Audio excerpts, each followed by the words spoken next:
My name is Naomi. I'm 24 years old. People say family is supposed to be your greatest support, but sometimes they're the ones who break your heart the most. When I sent out my wedding invitations, I dreamed of seeing my parents in the front row, smiling proudly.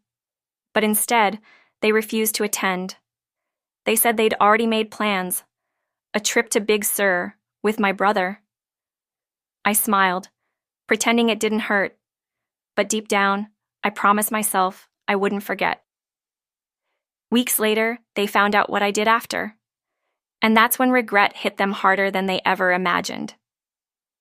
Before I share the full story, please like this video and tell me in the comments where you're watching from. I love seeing how far these stories travel, and don't forget to subscribe because this story will make you think twice about taking someone's love for granted. I always imagined my wedding day would be the happiest day of my life. The day my parents would smile at me proudly and say, "You've made us so proud, Naomi." But as I stood there, holding my bouquet with shaking hands, I realized something was terribly wrong. 2 front row seats, carefully marked Mom and Dad, were empty. The music played softly, guests rose to their feet, and I started walking down the aisle. My heart was beating fast, not from excitement, but from confusion. I scanned every face in the crowd, searching for them. Maybe they were late. Maybe they'd surprise me. But the truth was already written in the silence. They weren't coming. My best friend Clara tried to catch my eyes, giving me a weak smile, but she couldn't hide the sadness in hers. Even the photographer hesitated, unsure where to aim his camera. The empty chairs were too obvious, like a hole in the middle of the celebration. When I finally reached Ethan at the altar, his warm smile steadied me for a moment. He whispered, "You look beautiful." And for a second, I wanted to forget everything. I wanted to believe that love was enough. But as the vows began, my voice trembled. Every word felt heavier, like I was speaking not just to Ethan, but to the 2 people who decided I wasn't worth showing up for. After the ceremony, while everyone cheered and threw petals, I found myself sitting quietly at the edge of the reception hall. The laughter, the music, the lights, it all blurred together. I checked my phone again, hoping for a text from my mom. Nothing. Then, a notification popped up. Instagram.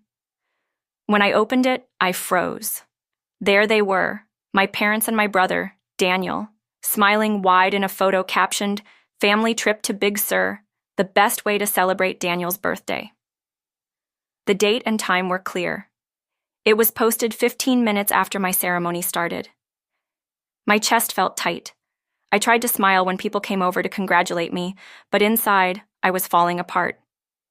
Everyone had someone cheering for them, except me. Later that night, when most of the guests had gone home, I sat in the empty hall still wearing my wedding dress. The candles had burned down, the music had stopped, and the 2 chairs with Mom and Dad signs were still there, untouched. Ethan came over quietly, kneeling beside me. "Naomi," he said softly, "you don't have to hold it in." That was the first time I let the tears fall. Not because they missed my wedding, but because deep down, I knew they never planned to come. As I stared at those empty seats, something inside me changed. I didn't know it yet, but that moment would be the last time I ever waited for them to choose me. 3 weeks before the wedding, I went to my parents' house, carrying a small folder filled with invitation samples, flower options, and a checklist of things I thought would make them proud. It was a warm Saturday morning, and I remember feeling nervous, but excited. I wanted their opinions. I wanted them to be part of it. Mom was in the living room, scrolling on her tablet. Dad was in the garden, trimming flowers. I sat beside her and said quietly, "Mom, I need your help with the table arrangements. Should I go with white roses or lavender?" She barely looked up. I don't know, Naomi. You decide." Then, after a few seconds, she added, "By the way, have you heard from your brother? We're planning a trip for his birthday. Big Sur. It'll be nice for all of us." I smiled faintly. "That sounds great. When are you going?" She replied, "The same weekend as your wedding, I think. But we'll figure it out." I froze. Wait. What? She waved her hand, laughing. Relax, sweetheart. It's not final yet. We just need a little getaway. Your brother has been so stressed lately. You know how hard he works. I sat there, my voice low. You do remember my wedding is that weekend, right? She looked up finally, her tone sharp. Of course I remember. But weddings are just one day, Naomi. Daniel needs this trip more than we need another ceremony. Besides, you already have Ethan's family there. You'll be fine. Her words hit me harder than I expected. I waited for my dad to say something, to stop her, but he kept pruning flowers, pretending not to hear. I left the house that day with my folder still in my hands. Not a single opinion, not a single, we're proud of you. Just talk about Daniel's trip. That evening, I sat on my balcony watching the sunset. Ethan came out holding 2 mugs of tea. He sat beside me and asked, "How did it go?" I tried to smile. "They're not coming." He looked confused. "What do you mean?" "They're going to Big Sur with Daniel, the same weekend as the wedding." Ethan stayed silent for a long time. Then he said gently, "You don't have to earn their love, Naomi. Sometimes people choose who they want to see, no matter how much you do." I didn't reply. I just watched the city lights flicker in the distance. A small part of me wanted to believe they'd change their minds, that maybe, the night before the wedding, I'd get a message saying, "We're coming, sweetheart." But as the days passed, the silence stayed, and deep down, I began to understand something I never wanted to face. It wasn't that they forgot about my wedding. They simply chose something else instead of me. The morning of the wedding was quiet. Too quiet. When I woke up, the first thing I did was check my phone, half hoping for a message from my parents. Maybe something like, "We're on our way," or "We changed our minds." But there was nothing. Just silence. Clara, my best friend, was already up, curling her hair in front of the mirror. She turned when she saw me standing there, phone in hand. "They're not coming, are they?" she asked softly. I shook my head. "No. They went to Big Sur." She sighed and gave me a long hug. "Then today, it's about you. No one else." Her words stayed with me as I got dressed. The stylist pinned my veil, the makeup artist smiled, and the room filled with soft laughter. But inside, I felt like a piece of me was missing. When I finally stepped outside, the garden looked magical. White ribbons danced in the breeze, the flowers smelled sweet, and the music was gentle. Ethan stood at the altar waiting, his eyes warm and full of love. For a moment, everything looked perfect, until I saw the front row. 2 empty seats, still reserved for them. I tried to focus on the vows, on Ethan's trembling voice as he promised forever, on the cheers that followed our kiss. But even as people clapped, I felt their absence like a shadow following me. Later, during the reception, everyone danced and laughed. Ethan's family treated me like their own. His mother, a gentle woman with kind eyes, hugged me tightly and said, "You're one of us now." Her words nearly broke me. I smiled, but inside, I was holding back tears. Halfway through the night, I stepped out into the hallway to catch my breath. My phone buzzed again. A new post. It was from Daniel. A photo of my parents sitting by a seaside restaurant in Big Sur, champagne glasses raised. The caption read, "Happy birthday to the best son ever. Family first, always." I stared at it for a long time, my chest tightening. Family first. I didn't cry this time. I just saved the photo quietly and put the phone away. I walked back inside and joined the dance again, smiling wider than before. But it wasn't real. I was tired of being the quiet one who always forgave, the one who kept hoping they'd see me. That night, when the last guest left, Ethan and I sat together on the floor, surrounded by flower petals and leftover cake. He looked at me and said, "You deserve better than people who only show up when it's convenient." I didn't answer. I just looked at him and smiled faintly. Because he was right. I had spent years trying to make my parents proud, waiting for their approval. But as I sat there in my wedding gown, barefoot and tired, I realized something. I didn't need it anymore. That was the night I decided that their choices would never define my worth again. And without even knowing it, I had already started planning something that would change everything. It had been 3 weeks since the wedding, and life slowly began to settle. Ethan and I moved into a small townhouse while his company finalized a major merger. My days were calm, almost peaceful. But every now and then, I'd catch myself scrolling through my phone, staring at old photos of my parents, wondering how love could fade so quietly between people who once shared everything.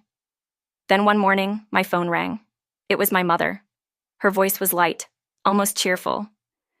"Naomi, how was the wedding, sweetheart? Send us some pictures. We didn't get to see anything." I froze, the phone pressed against my ear. Her tone was so casual, like missing my wedding was a minor inconvenience, like she'd simply skipped lunch. I took a breath and said calmly, "You'll see everything soon." She laughed softly. "Good. Your brother said he'll drop by next week too. He's been so busy with his travel business. We're all proud of him."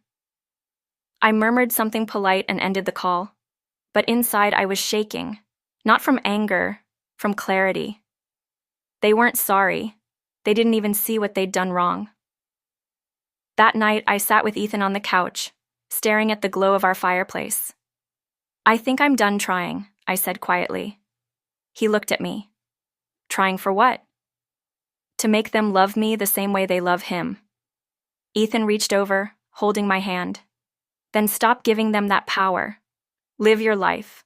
Build something they can't ignore." I didn't answer right away, but his words sank deep. A week later, our lives changed completely. Ethan's tech company finalized a massive partnership deal with an international firm.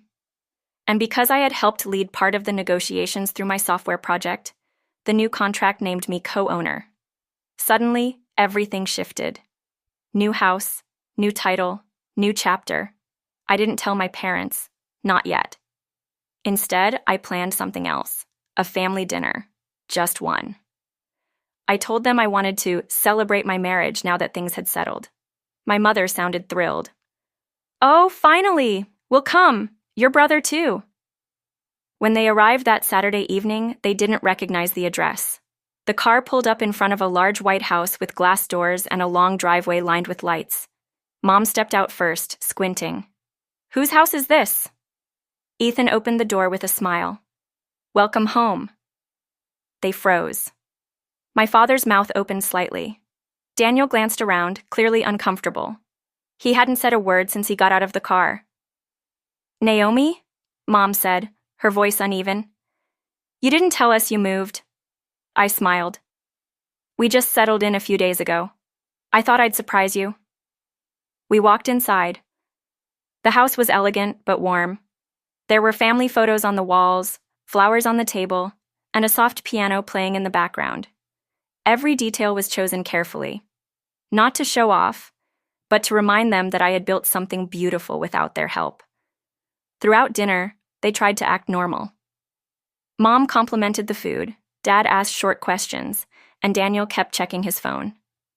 But their eyes wandered constantly, from the chandeliers to the art pieces to Ethan's watch.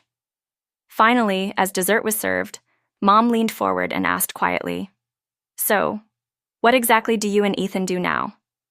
I met her eyes. "You'll see soon," I said with a calm smile. Her fork froze mid-air. Something in my tone made her uneasy. Ethan reached for my hand under the table, squeezing it gently. He knew what was coming. And this time, I wasn't the quiet daughter hoping to please them. I was the woman who had learned to stand alone. The air in the room shifted, heavy and expectant. For the first time in my life, they were the ones waiting for my approval. The night of the dinner was calm, but the air inside the house carried an unspoken tension. My parents sat across from me, exchanging confused glances as the staff cleared the plates. Ethan poured wine slowly, his movements steady, deliberate. I could see my mother's curiosity rising with each passing minute. "So," she finally said, tapping her glass, "this house, it's beautiful. How did you two afford something like this so quickly?" Her voice had that familiar tone, half admiration, half suspicion. I smiled faintly. It came with some changes. Ethan's company expanded, and I took on a new role. My father leaned back in his chair. Oh, a promotion? Not exactly, I said quietly. More like a partnership. My brother laughed under his breath, swirling his drink. Partnership with Ethan? You mean you work for him, right? I turned to him, meeting his smirk with calm eyes. No, Daniel, I mean I own part of the company now. The room went silent. My mother's hand froze halfway to her mouth. My father's eyebrows lifted, his expression unreadable. Daniel set his glass down slowly. I continued. Remember the wedding funds you told me to keep simple? I invested part of that money into a project Ethan and I started. It grew faster than we imagined. When you were in Big Sur, I was signing documents that changed our lives. No one spoke. Even the soft piano in the background suddenly felt too loud. Ethan stood and walked to the projector set against the wall. Naomi wanted to show you something, he said gently. The lights dimmed. The first image appeared. My wedding day. Me walking down the aisle, smiling, surrounded by people who truly loved me. Each photo moved slowly, one after another, like quiet memories returning home. My mother smiled softly at first. Oh, it looks beautiful, she whispered. Then the last image appeared. 2 empty chairs. Front row. Marked Mom and Dad. The silence grew heavy, almost painful. I didn't raise my voice. I didn't need to. I simply said, "Those seats were waiting for you." My mother's eyes glistened. My father looked down at the table, unable to meet my gaze. Daniel shifted in his seat, frowning. "You could have told us," my mother finally said, her voice cracking. I looked at her gently. "I did. You just didn't listen." She opened her mouth to speak again, but I went on, my tone soft but firm.